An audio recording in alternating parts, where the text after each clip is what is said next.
باللہ من الشیطان الرجیم بسم اللہ الرحمن الرحیم وَيَعْبُدُونَ مِن دُونِ اللَّهِ مَا لَا يَضُرُّهُمْ وَلَا يَنفَعُهُمْ وَيَقُولُونَ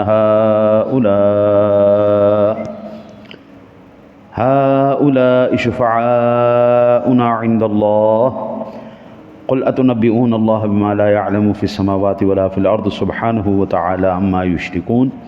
اور وہ اللہ کو چھوڑ کر ان چیزوں کی عبادت کرتے ہیں جو ان کو نہ نقصان پہنچا سکتے ہیں اور نہ نفع پہنچا سکتے ہیں، اور یہ کہتے ہیں کہ وہ اللہ کے پاس ہماری سفارش کرنے والے ہیں۔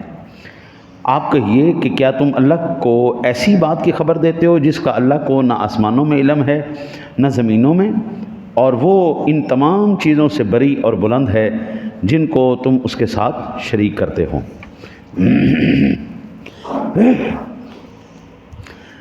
اللہ وحدہ لا شریک نے اس بات کو واضح کیا ہے، یہ پچھلی آیات کے ساتھ اس کا تسلسل چلا آ رہا ہے کہ کفار نے حضور نبی اکرم صلی اللہ علیہ وسلم کی ذات گرامی کو انہوں نے یہ کہا کہ ہم آپ کے ساتھ مکمل تعاون کرنے کے لیے تیار ہیں۔ کفار نے کہا ہم آپ کے ساتھ مکمل تعاون کرنے کے لیے تیار ہیں، آپ کے مشن کے ساتھ ہم لے کے چلیں گے، آپ کا مشن ہم لے کے چلیں گے، ساری آپ کی باتیں مانتے ہیں ہم سارے۔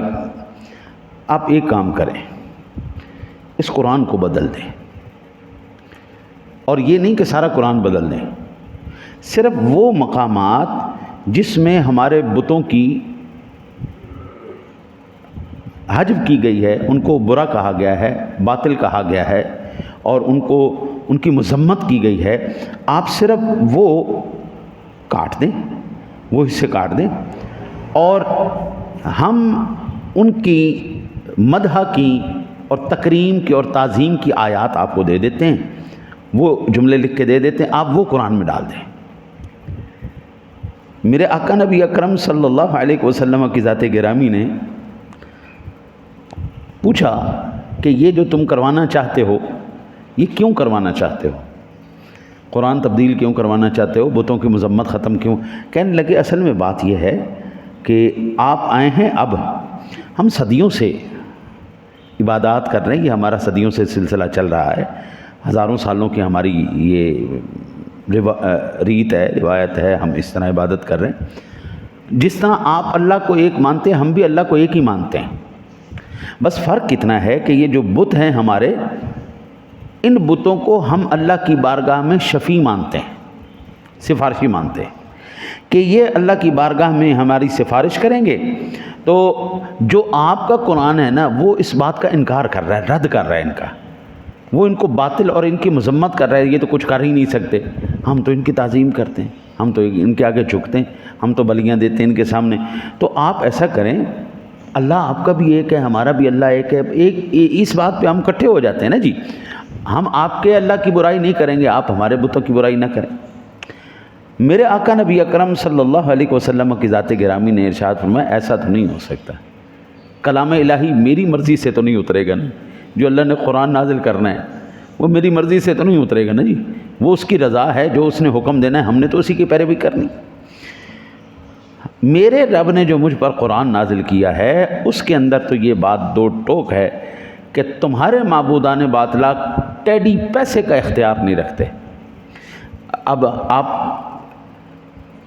ماشاءاللہ جن کو اللہ تعالیٰ نے ہمت دی ہے، جو آج آ سکتے ہیں، وہ ادھر جا کے دیکھ سکتے ہیں، سندھ کے اندر ابھی بھی ہندو موجود ہیں ان کے، بلکہ یہ جین مندر بھی موجود تھا، اب پتہ نہیں وہاں پہ کوئی ہے یا نہیں ہے، البتہ یہاں پہ بھی مندر تھے، لاہور میں بھی مندر تھے، اور بھی آس پاس مندر ہیں، یہاں پر بھی ہندو رہتے ہیں، سندھ میں تو پھر بے شمار ہی ہندو رہتا ہے نا جی، تو وہاں پر ان کے بت بھی موجود ہیں، ان کے وہ سارے چیزیں ان کی موجود ہیں، اور آپ ان کی مورتیوں کو دیکھیں گے نا تو وہ مین میڈ ہے، مین میڈ مورتیاں ہیں، یعنی انسانی ہاتھوں نے بنائی ہوئی ہیں، انسانی ہاتھوں نے بنائی ہوئی ہیں۔ آپ پرانے مندروں کو دیکھیں تو ان کی گھسی پٹی ٹوٹی بجی وہاں پہ پڑی ہوتی ہیں۔ بڑے تعجب کی بات ہے یار، جن کی کم از کم تم عبادت کر رہے ہو، ان کے اندر اتنی صلاحیت تو ہونی چاہیے نا کہ وہ اپنے ناک پر بیٹھی ہوئی مکھی تو اڑا سکے نا، اپنا وجود تو برقرار رکھ سکے نا، چلتے چلتے ان کے خدا کو ٹھڈا لگتا ہے، گر کے ٹوٹ جاتا ہے. ہاں جی. اچھا میں نے جب تفسیر رازی پڑھی نا تو اس میں ایک بڑا میں نے مزیدار واقعہ پڑھا کہ یہ اب تو پھر بھی جو ہے نا جی تھوڑا سا رعایت کرتے ہیں اپنے خداؤں کے ساتھ. پہلے جب سفر کیا کرتے تھے نا تو حلوے کی مورتیاں بنایا کرتے تھے، حلوے کی مورتیاں، ہاں جی، چیزوں کی مورتیاں بنا کے جو جب ان کو عبادت کا ٹائم ہوتا انہیں کو سامنے رکھ کے ان کی عبادت کر لیتے اور جب بھوک لگتی انہیں کو توڑ پھاڑ کے کھا جاتے. ہندوستان کے اندر نا جی آج بھی ان کے وہ میلے شیلے لگتے ہیں عبادت کے، اور ان کا نا وہ ایک خدا ہے، اس کا پتہ نہیں کیا نام ہے، وہ انسان کے سر کے اوپر ہاتھی کا سر لگا ہوا ہے، ہاں جی، اور میرے خیال گنیش اس کو کہتے ہیں، ہاں جی، انسان کے سر کے اوپر ہاتھی کا سر لگا ہوا ہے.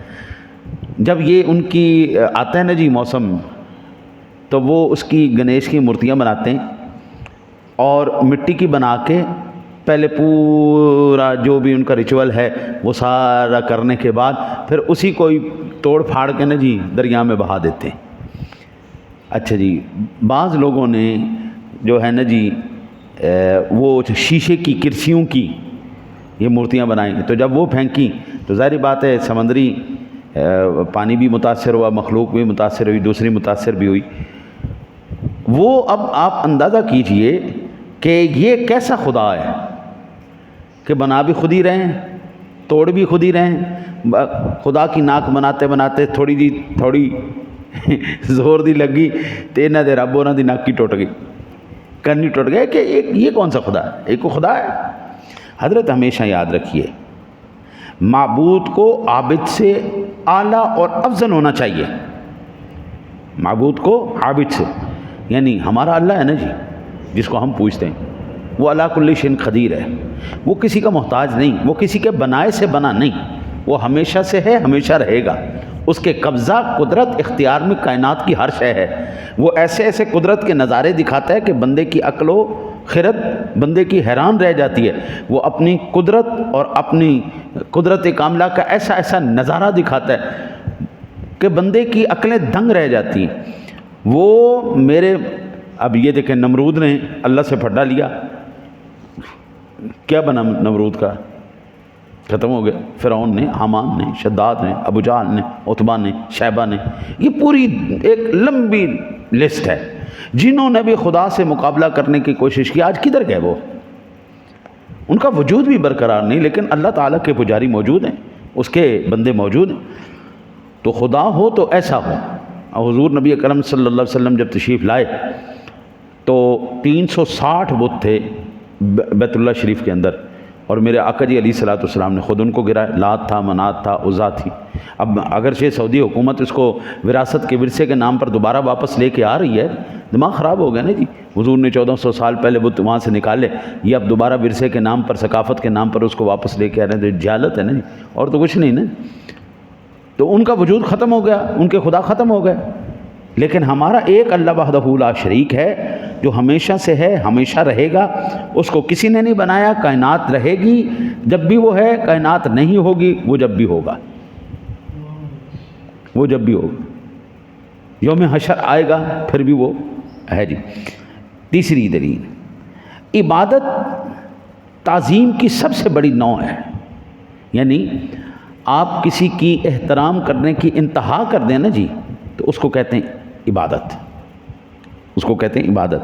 اس لیے عبادت اسی کی کرنی چاہیے جس کا سب سے بڑا انعام ہو، اور جس ذات نے انسان کو حیات، علم، قدرت کی نعمتیں عطا فرمائی ہیں اور زندگی بسر کرنے کے لیے دنیا میں ذرائع اور وسائل پیدا کیے ہیں، اس سے بڑھ کر انعام دینے والا اور کون ہے؟ تو اس کے علاوہ عبادت کا اور کون مستحق ہو سکتا ہے؟ یہ جتنی بھی چیزیں ہیں قبلہ، یہ میرے رب کی عطا ہے نا جی.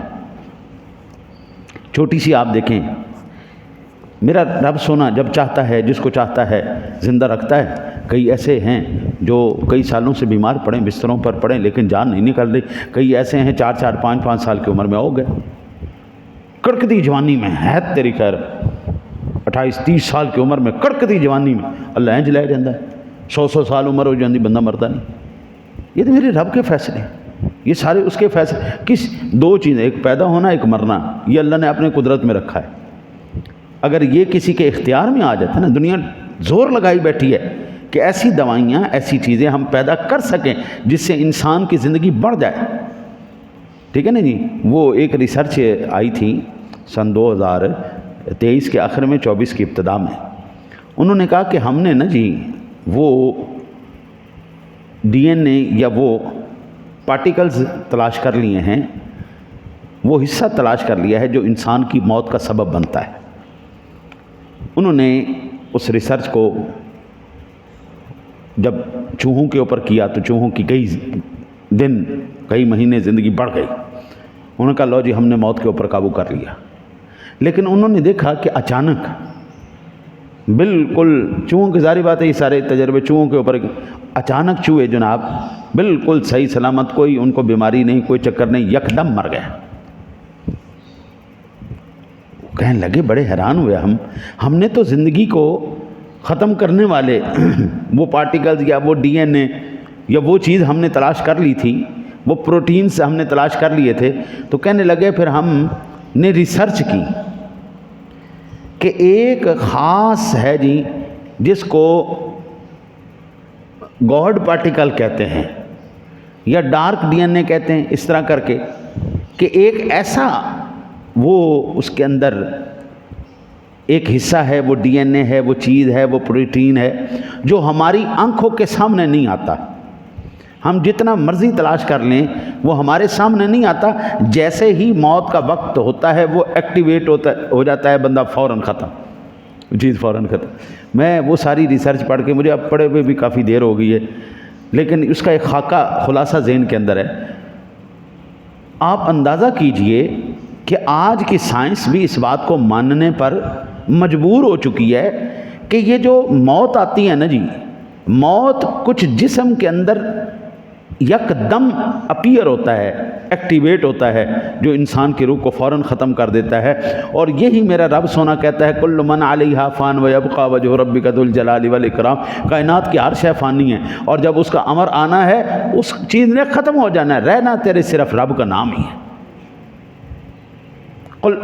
اور اللہ تعالیٰ نے یہودیوں نے جب بہت زیادہ پریشان کیا نا حضور کو، تو اللہ تعالیٰ نے کہا کہ پیارے محبوب ان سے کہو کہ اگر یہ اتنے ہی زیادہ شور ہے نا تو ان سے کہو تم موت کی تمنا کیوں نہیں کرتے؟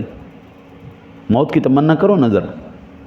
اگر تم اتنی شور ہو، قل یا ایھا الذین ھادوا ان زعمتم انکم اولیاء للہ من دون الناس فتمنوا الموت ان کنتم مؤمنین. اگر تم سچے ہو، مومن ہو، سچے ہو، ایمان والے ہو کہ یہ حضور نبی اکرم صلی اللہ علیہ وسلم کی تعلیم سچی نہیں، ان کی تبلیغ سچی نہیں، صرف یہودیت اور عیسائیت سچی ہے، تو کرو نا ذرا تمنا کرو نا موت دی، لگ جائے گا پتہ. قل ان الموت الذی تفرون منہ فانہ ملاقیکم. اور جتنا مرضی بھاگ لو موت سے، آخر ایک دن تمہیں پکڑ کے ہی رہے گی. دنیا کے اندر قبلہ اگر کوئی زندہ رہتا، اس دنیا کے اندر کسی کو ہمیشہ کی زندگی ملتی، تو وہ صرف ایک ہستی تھی، جناب محمد الرسول اللہ صلی اللہ علیہ وسلم کی ذات گرامی، تیرے میرے سونے نبی. اگر ان کو ظاہری حیات مبارکہ ہمیشہ کی ملتی تو حضور کی صرف ذات تھی یا حضرات انبیاء کرام کی ذات، تاکہ پوری دنیا ان کی زیارت کرتی جا کے. اگر حضور پر یہ امر الہی پورا ہوا ہے نا، تو پھر میں اور آپ تو شاہی کوئی نہیں، پھر کائنات کی کوئی دوسری شاہی کوئی نہیں. دعا کرتے ہیں اللہ تعالیٰ اپنے حبیب کا صدقہ ہمیں قرآن و حدیث سمجھ کر اس پر عمل کی توفیق نصیب فرمائے. اللہ